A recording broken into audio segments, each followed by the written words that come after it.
The U.S. Department of Education on Thursday told employees that it would lift its month-long freeze on investigating discrimination complaints at schools and colleges across the country, but only to allow disability investigations to proceed.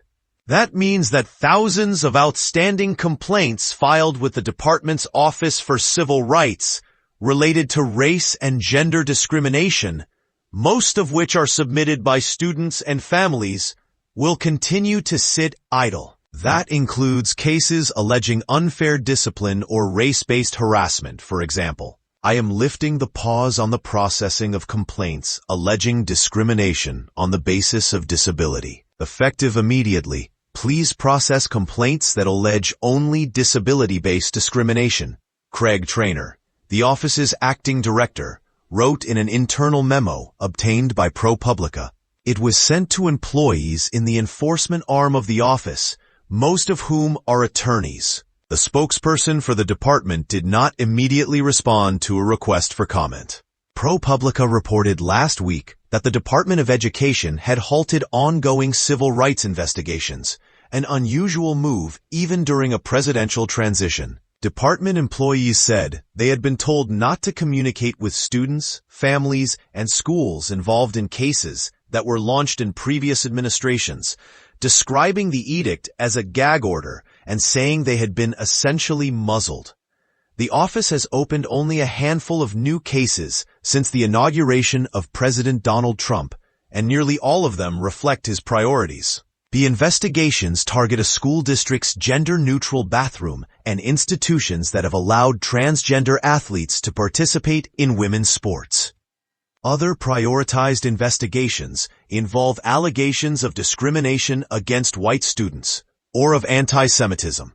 As of last week, the OCR had opened about 20 new investigations in all, a low number compared with similar periods in prior years. More than 250 new cases were opened in the same time period last year, for example. The OCR has had a backlog of cases for years.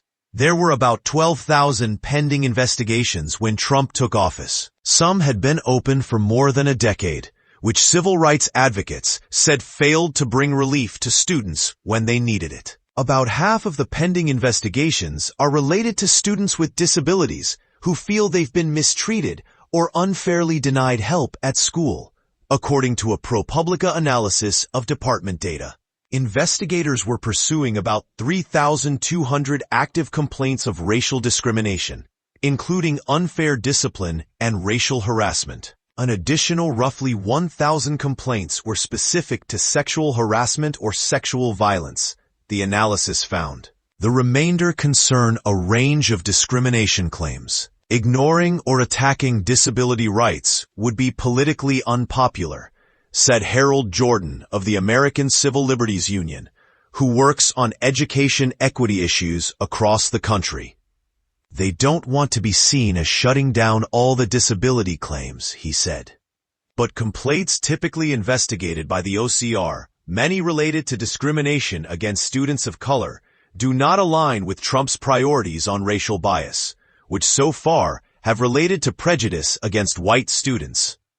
They will pick up race cases once people file, essentially reverse discrimination complaints, Jordan said. The OCR, in fact, decided this month that it would investigate a complaint filed in August by the Equal Protection Project, a conservative nonprofit that alleges the Ithaca City School District in New York excluded white students by hosting an event called the Students of Color Summit. The Biden administration had not acted on the complaint, but new education department leaders decided within days that the agency would proceed with an investigation. Thursday's memo also included a revised case manual, which details how the office will investigate and resolve complaints that allege violations of civil rights law. During the previous administration, investigators had the authority to open systemic inquiries when there was evidence of widespread civil rights issues or multiple complaints of the same type of discrimination at a school district or college. That ability to launch wider investigations appears to have been stripped under Trump.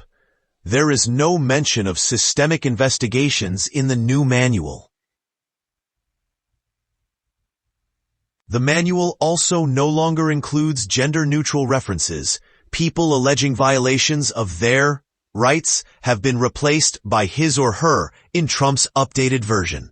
That aligns with his recent anti-transgender policies and his view that there are only two genders. The shifts at the OCR come as Trump has called the Education Department a con job and is expected to issue an executive order that it be dismantled. Last week, Trainor told schools and colleges that they have 2 weeks to eliminate race as a factor in admissions, financial aid, hiring and training, or risk losing federal funding. Read more. Under any banner, discrimination on the basis of race, color, or national origin is, has been, and will continue to be illegal, Trainor wrote. During the past 2 weeks, the Trump administration has terminated contracts totaling hundreds of millions of dollars that mostly focused on education research and data on learning and the country's schools. The cuts were made at the behest of Elon Musk's cost-cutting crew, known as the Department of Government Efficiency, which said it also ended dozens of training grants for educators that it deemed wasteful. But recent contract terminations touted by Musk's team as ridding the department of waste and ending diversity programs also abruptly ended services for some students with disabilities.